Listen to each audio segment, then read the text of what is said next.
we're here in Western Canada, and just a variation on that. Where do you think the opportunities? What industries do you think have the greatest growth planning for us here in Western Canada? Here, I think we're in a long cyclical and sustained growth in all of the resource-based industries, and this is going to be because of the Brazilians and the Chinese and the Indians' demand for the things that we have in Canada. We are very, very lucky right now, and for everybody that's a young person in this country, it just doesn't get any better than where we're at. And you can see it, the stock of the country is the currency. Here it is at a 40-year high.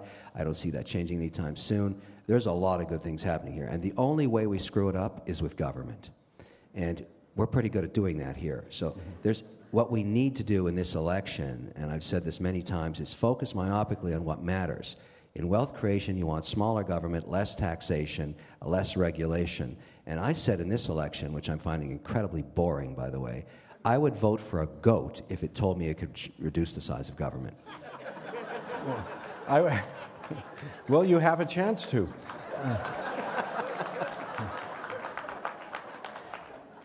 I was going to ask you a couple of questions about the election, so I'll jump to them right now. Sure, why What not? do you think not what the issues are according to the media, according to the political leaders? What should be the chief issues in this election?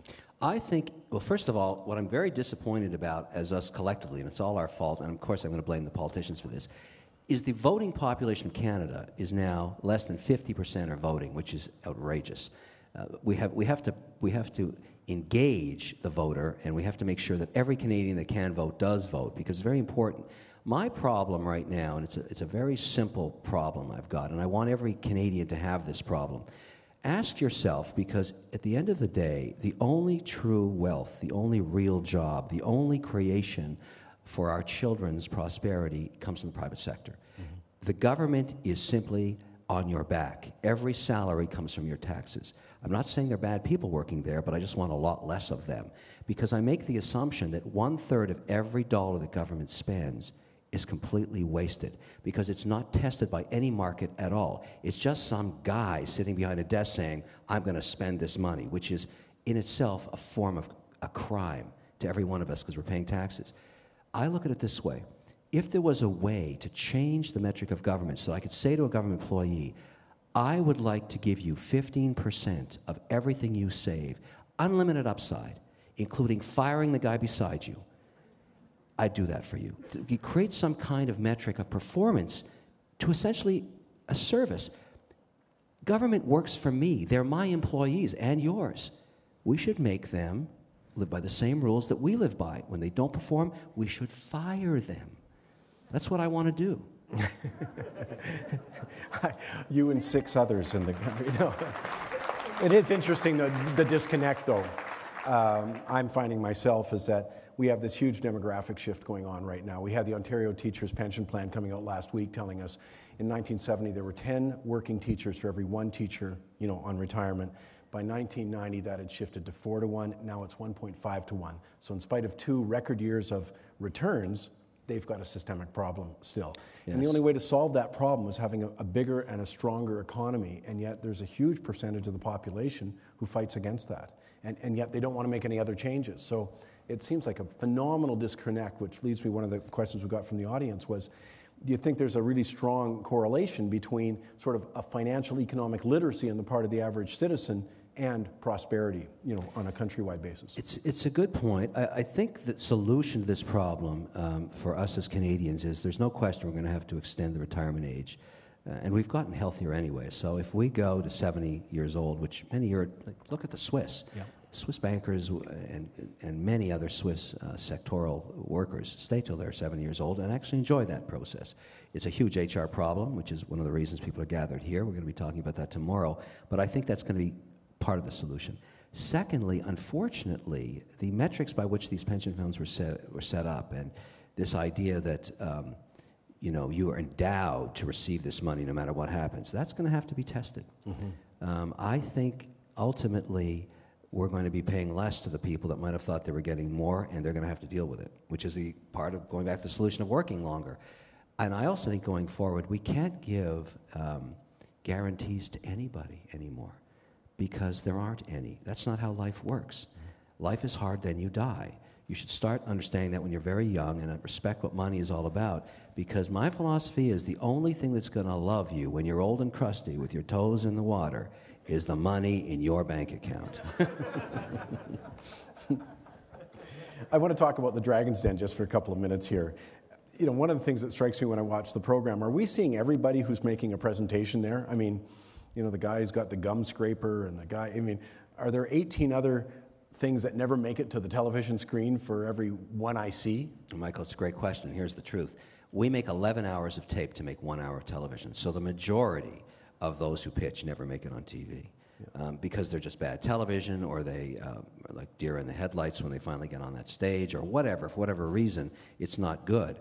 So you only see a portion of the presentations, and then of that, you only see maybe 11 or 12% of their presentation, because sometimes the presentation is an hour long, and it's condensed down to an 8-minute segment. That's the same for Shark Tank and Dragon's Den. And I have a lot of fun because I've been doing this for years now, and I know the editors very well, and they never release the tape of all the outtakes, so I just steal it. Oh. And I've got some very interesting moments, and I often do that presentation. I think tomorrow I'm going to be doing some of that. We'll have some fun. What's the best idea you've seen? Not necessarily you didn't necessarily invest in, but you saw on Shark Tank or on the Dragon's Den. You know, what I've noticed over the last 3 years in both shows is that the quality of the deals has gone way up. And here's why. There's several reasons. In the case of Dragon's Den in Canada, this is now a cultural phenomenon. If you have a product or service in this country and you get on that show, regardless of whether I invest or any of the other Dragons invest, your sales go up 35%. It's the American Idol of venture capital. Everybody in Canada watches this show one way or another. The demographic is 9-year-old girls to 90-year-old men. It's the broadest the CBC's ever seen. Nobody understands why this has happened, but I'm proud to be part of it because we're educating children what matters in life, money. And I think that's important. But, you know, I see fantastic ideas. One that in this last year that I was very disappointed, it was from Newfoundland, I believe, was a company that had figured out a way to use a proprietary technology to crystallize honey. And that was a great idea. They came on the show with no intention of doing a deal, just to get the exposure. And I found that out afterwards, and I petitioned the CBC, and we had a huge fight about it, to get them knocked off and not ever get on the air, because I was hip to what they were doing, but they got on anyways. Well, you may have just answered this earlier, but because one of the things that did puzzle me is that I'm seeing sort of a 9 or 10 minute segment on somebody's thing, and then they shake hands on a deal. I said, surely there's got to be some due diligence behind that, in spite of the fact it's not a lot of money, changing hands at times, but how does that work? If because you have invested in Yes. some of the companies, so Yes. what happened after you said, I like the idea, I'll do it with you? Well, Michael, let me give you some broad numbers, because I do a lot of venture deals, and this comes from a study that Charles River, a Boston-based venture capital firm, did with Bain Capital in Boston. And if you looked at the bubble tech years, so 2000 or 1992 to 2000, 1 in 10 deals returned capital and actually had a positive return, north of 25%, which is good. From 2002 to now, the venture industry has been abysmal. The average annualized return is negative 26% a year, and 1 in 27 deals make money. So you have to have a very broad base of investments to find the one out of the 27 that's going to return all your capital. This is very risky investing. I put 5% of my portfolio into venture deals every year, and what I found is I might as well just sit on the stage in Dragon's Den and Shark Tank and let the deals come to me and get the free exposure of millions of people seeing these products and services and invest in just those.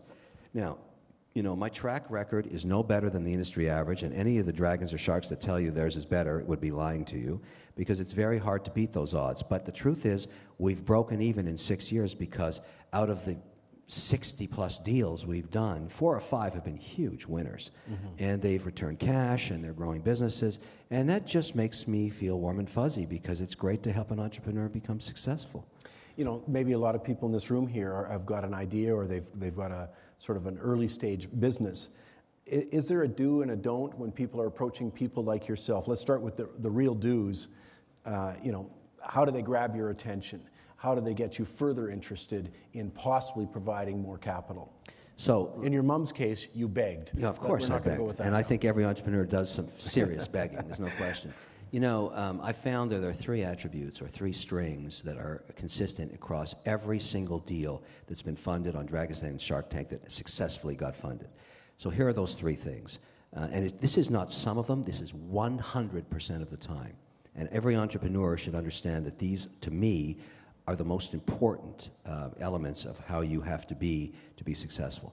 So in every case, the entrepreneur, man or woman, was able to articulate their idea in 90 seconds or less in such a fashion that it was blindingly obvious on why this was a good idea.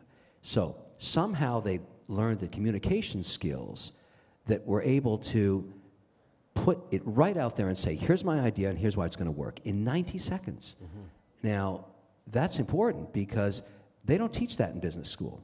This is the element of leadership that I think people miss. You have to be able to communicate. You have to be able to stand up here and say, here's an idea. Even if you're a politician, you have to be able to sell an idea in 90 seconds or less so everybody gets it. So that was attribute number one. Number two, and this is more complicated, what I've learned, and I think many people make this mistake, a great idea doesn't necessarily come attached to a great entrepreneur. Someone that's able to execute the business plan. Very often, the person that has the idea is not the right person to execute the plan. And so the next part of the presentation is you as an entrepreneur explaining why you're the right person to execute and deliver on this vision. Now, when that starts to work, and we maybe are 6 or 7 or 8 minutes into the presentation, a certain magic starts to form because you're sitting there listening to somebody who had a great idea and clearly understands how to execute it, man or woman or team very often. And that's when you meet a leader. And what happens, and I take words from Napoleon, was once asked by one of his critics, what kind of generals do you like? And he said, I like lucky generals. And when you meet an entrepreneur that's able to articulate their vision and explain why they can execute it, you're meeting a leader, and then all of a sudden they start sizzling like an isotope, and then they've got 5 offers, and all of a sudden everybody wants to invest in them.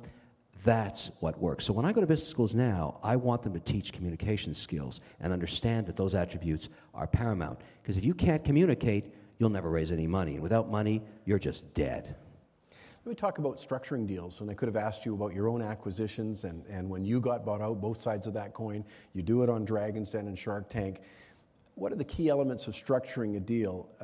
Now, I'm going to be the business owner this time, you know, and you're the guy with the money, and then reverse it. So in structuring a deal, if I have any inkling that you are not the right person to execute it, I have to have 51% because I'm going to give you some period of time, usually a year. I'll set some targets with you. You'll go to work. I know that's going to be hell making it happen. But if you start missing targets, I got to fire you right away and get somebody that can actually run the business. And so most of my deals, and people say, well, why is he so control freakish? Is because I don't trust your ability to execute. You've never had a track record of doing it. It feels good to me, and you know, intuitively it sounds right, but I want the opportunity to just remove you from the equation if you're not delivering. And I couldn't care less if you know, if you don't give me 51%, I just won't invest. That's one way to do it. The other structure that I've been using lately is I want a royalty off the top of sales so I get some cash flow back because I'm not sure what my exit strategy is.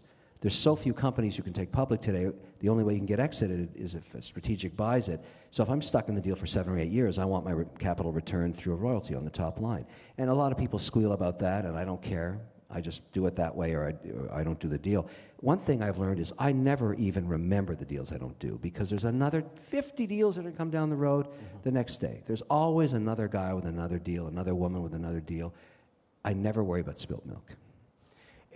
The other thing that surprises me is this level of failure in business, having, you know, owned a few myself. It's a pretty straightforward thing. Make sure you're bringing in more money than you're sending out, you know.